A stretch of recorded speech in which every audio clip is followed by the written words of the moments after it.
It's time to put the binding on. I'm going to talk to you about the basic binding technique. So this is going to be a straight of grain binding. At some point in the future, I'll show you how to put a bias binding on. That's the binding that you need if you're doing a curved quilt, like a double wedding ring. So here's the little quilt I'm going to practice on. It's got a simple, basic straight line border, and I'm choosing my binding fabric to be a shade darker. I personally like my binding to be a little bit darker than the border of the quilt. I think it frames it in. But what you put on your binding is a total personal choice. To know how much you need, you want to measure the outside edge of the quilt. So all four sides of the quilt. Whatever that figures out to, divide it by 40.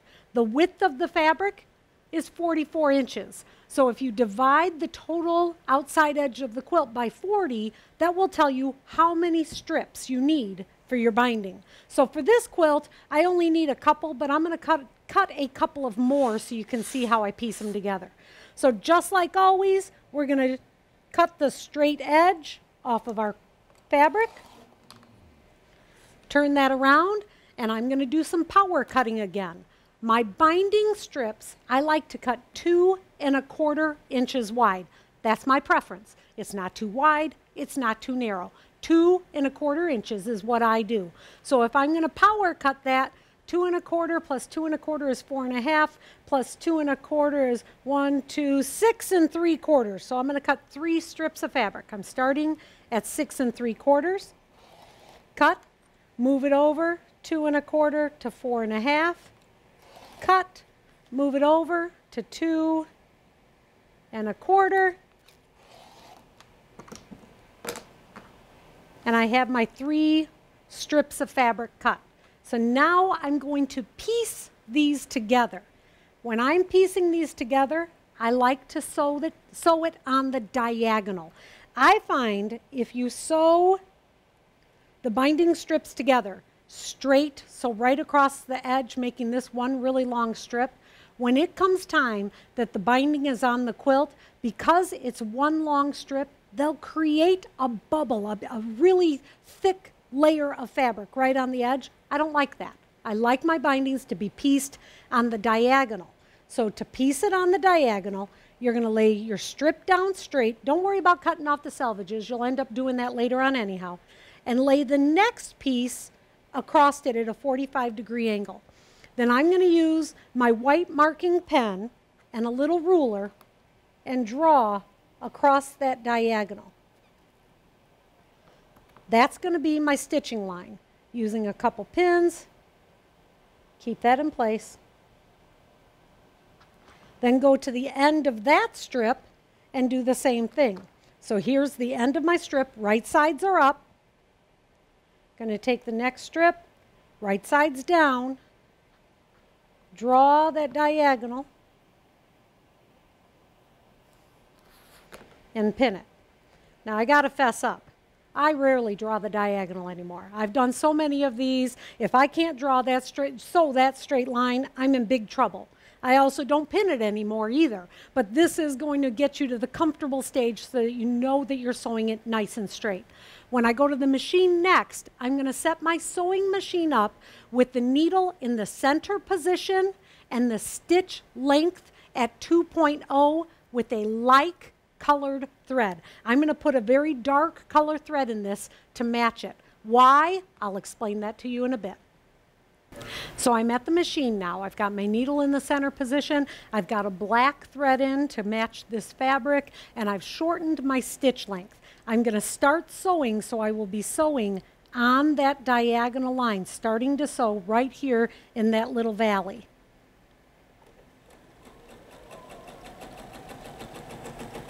When I get to the end of this valley, it's going to stop with the needle in the down position, so I can just take my next piece, bring it right up into place, and sew right onto the next piece. So sometimes if I'm doing a king-size quilt, that's usually 8 to 9 strips of binding. So this can make it go a lot faster if you're going to chain piece these. After they're chain pieced, you're going to go to your cutting board and cut these apart. I found this really cool little tool at a show. This is going to cut my pieces apart. There's a little blade. So I've chain pieced. I lay it in there and it cuts it apart. Coolest little thing. All right, now I'm going to trim off the selvage. I told you don't worry if the selvage is there because we're going to end up cutting it off now. So I'm going to cut off the selvage and then cut that seam to about somewhere between 1/4 of an inch and a half of an inch.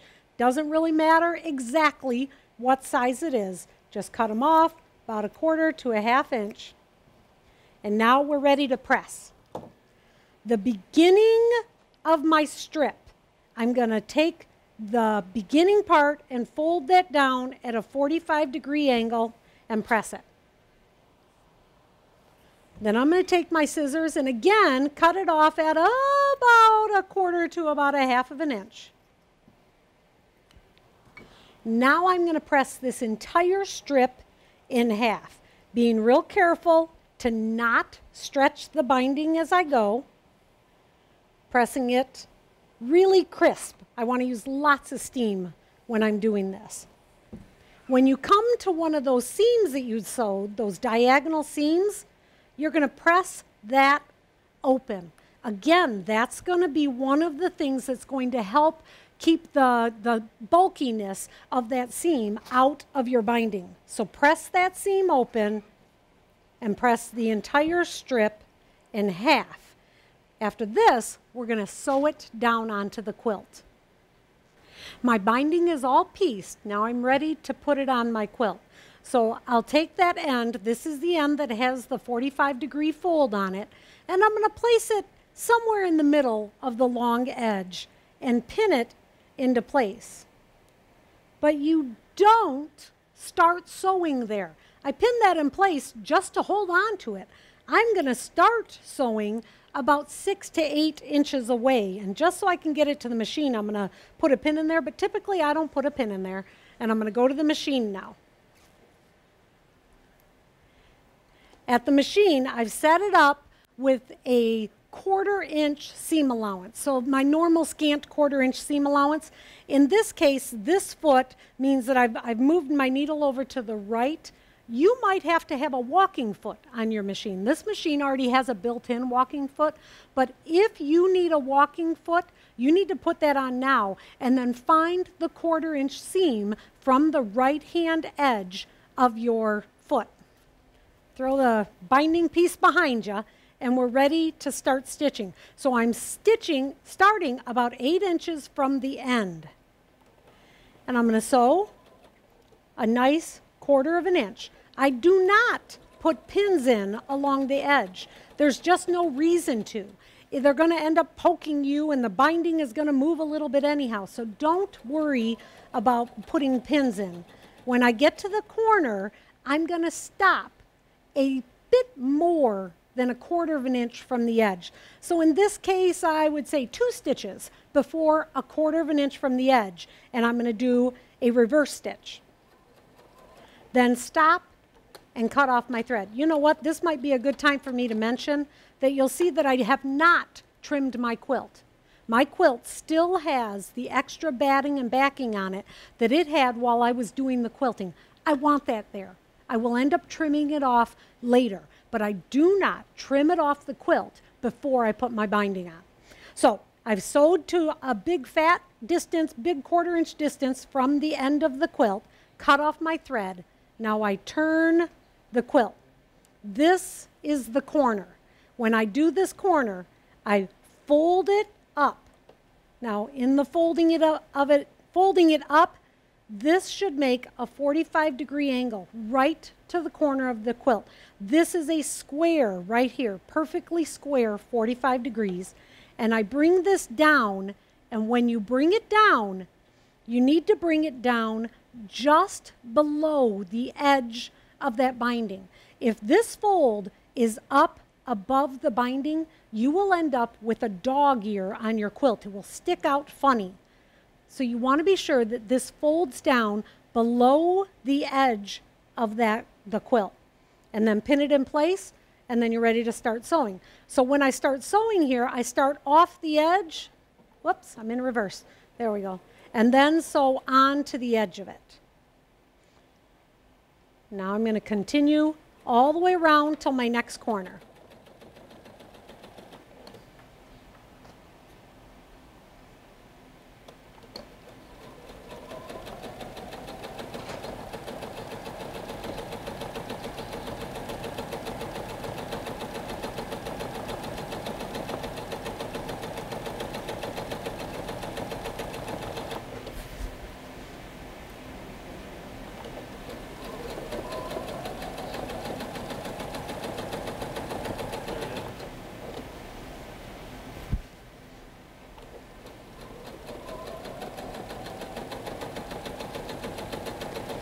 I'm coming up to my next corner. So just like with the other one, I'm going to stop before 1/4 of an inch from the edge and reverse. Cut off the thread and turn the quilt. So here's another fold, another view of the fold. I'm going to take and fold this up, then bring it down to below the edge of the quilt, secure it in place with a pin, and start sewing off the edge again.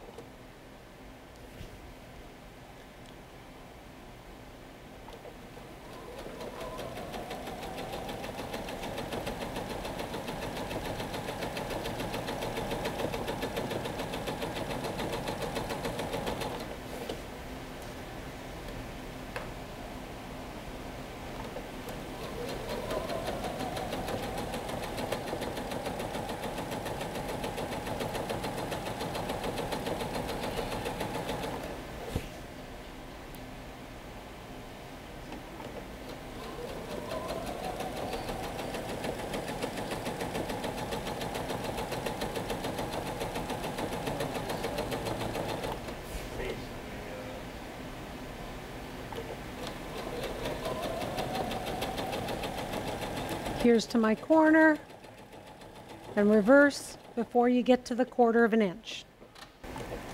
So as I come to the end that we had done the easy fold on, before I get to the end, I'm going to open up my strip and cut that off at a diagonal.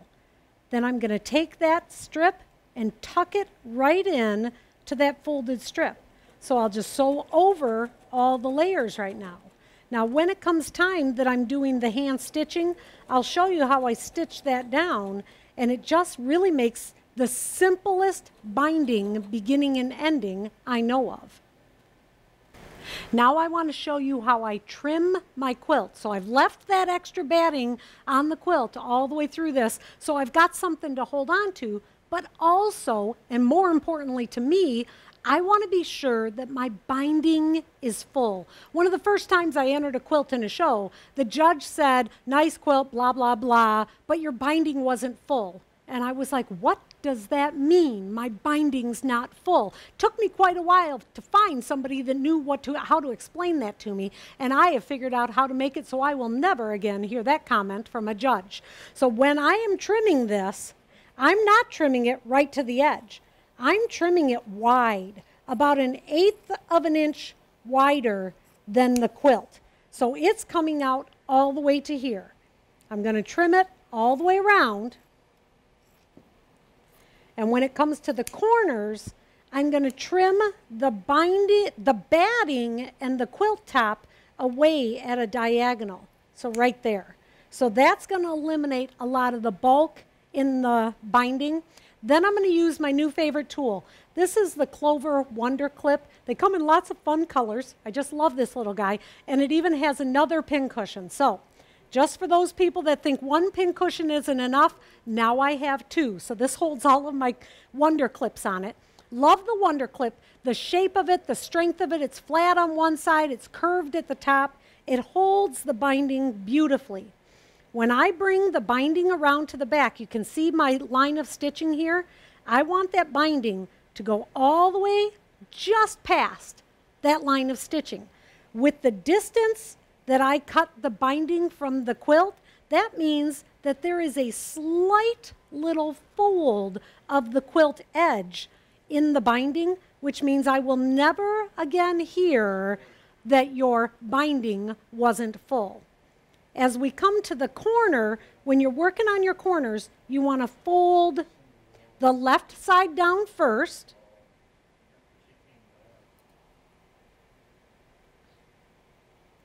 And then the right side. And it's tricky. You've got to play with it a little bit to try to get that diagonal to be perfectly 45-degree angle there, and put another clip there. Next will be hand stitching. My binding is totally stitched down, and now it's time to hand sew the back of it. I know, there's people out there going, seriously, you do not expect me to hand stitch this all down. Yes, I do. A proper quilt is going to be hand stitched down. Having said that, will I, upon occasion, machine stitch it down? I will. For my nephew, who's going to throw the quilt in the backyard anyhow, yeah, I might do it then. But other than that, I'm always going to hand stitch it on the backside, and honestly, I love it. It's the time to just sit and relax with your quilt. You're looking at everything real close. If you missed anything, this is the time that you'll see it. So hand stitching. So for the tools for the hand stitching, we've got my favorite thimble. Really, really inexpensive. I think it's still under $2, still my favorite thimble. A cotton thread, the Clover desk needle threader, still my favorite way to thread a needle. I prefer a really short needle, so I'm going to use a size 10 between, which is going to be a very small needle, and the Thread Heaven, which is a thread conditioner. So we're going to start. Cut a length of thread. You don't want it too long. If it's too long, it's just going to get all knotted on you. And then thread it with the clover. So you're going to hold it down, push the button, and thread that needle. Now I'm going to make my knot. So this is a little slip knot on the end. That's going to make it so that my thread doesn't come off my needle. I don't have to worry about it coming unthreaded. I'm going to coat it with a little bit of this thread conditioner. It's kind of like a silicone conditioner. You could also use beeswax. Beeswax has been used to coat threads forever and ever and ever. I'm going to start sewing on the side of the quilt that had that little tucked edge so I can show you how I'm going to finish that off. So from the back side, I'm going to start. I did not put a knot on the end of the tail. I don't need a knot. I'm going to start away from the binding and bring the thread up. As I'm bringing the thread up, when the tail disappears, I stop. Now I'm going to grab just the edge of the binding, take another stitch, then feed the needle. Oops, my thread came undone. Okay, I'm going to try that again. The tail went through the quilt, so we're going to try that again. Going to start it from the edge, pull it till the tail disappears. Now take another stitch. As that loop gets small, pass your needle through the loop. That will secure it to the quilt. Now I'm going to start stitching. When I'm stitching, my stitch length is going to be smaller than 1/4 inch. The tendency I have is if I am using a larger, longer needle, I'm going to take a longer stitch. So since I want to be sure that I've got small stitches, I hand applique and I hand stitch down my bindings with a small needle. Now this is not going to happen overnight. You're going to have to take your time and work your way around this quilt. So I've worked my way close enough to that little end where the end of the binding tucked inside the other. I want to show you what I do with this. So as I come to it, I'm going to make a knot. Now, I honestly make knots probably every 3 inches as I'm going around this quilt. When I was starting to sew skirts and I was hemming skirts, my mom told me that to be sure that you never ended with a hem coming down throughout the day, always make a knot in your hem every 5 inches. So if it came down, only 5 inches of the hem came down. I think that works for a binding too. So every 3-4 inches, I'll actually make another knot. So now is this part that I did the tucking. I'm going to just come up, and it's like hand applique. I'm going to do the same stitch that I would do for hand applique, going all the way up this and all the way to the front side. That's going to secure it and keep it really, really flat. Now we're going to work our way around to a corner. So now I'm to the corner, and I want to give you a little bit of detail on how I try to get the sharpest corner I can. I've stitched around to the edge, and you'll see this where it's folded. I want that diagonal fold to point right into the corner of the quilt. I want to try to get this outside edge to be as crisp of a corner as I can. So as I stitch up to it, I'm going to stitch and grab the bottom piece of binding. Oops. There. And then I'm going to grab that 45-degree fold right there on the fold. And then do a knot right in the corner. And that's going to secure it. After I've done that, I am going to stitch all the way here. So I'm going to do little tiny applique stitches on the back side and on the front side to secure those down. I also want to show you the back of the quilt. This is where we have the sleeve and the label on the quilt. So on the sleeve, you can see the top section is stitched down where the binding was stitched down. All I need to do is fold that up a little bit, so about 1/4 of an inch, and then I'll hand stitch that down. Then my sleeve will be secure, and then my label over here on the other end, the same idea. 2 corners have been secured with the binding going down, and the last is just this little diagonal edge. When that is done, the quilt is done. That means I have finished my quilt. Before the binding is on, the quilt isn't finished, so now it is finished. That is 2 seasons worth of shows showing you lessons, tutorials, and tips on making the Learning to Quilt quilt. I hope you really enjoyed it as much as I did. I hope you come back next season as we'll be showing you more techniques for quilting and some other crafts. Thanks for watching our video. If you like that one, be sure you subscribe to our channel. We wouldn't want you to miss a single video. And leave a comment. We would really like to hear from you.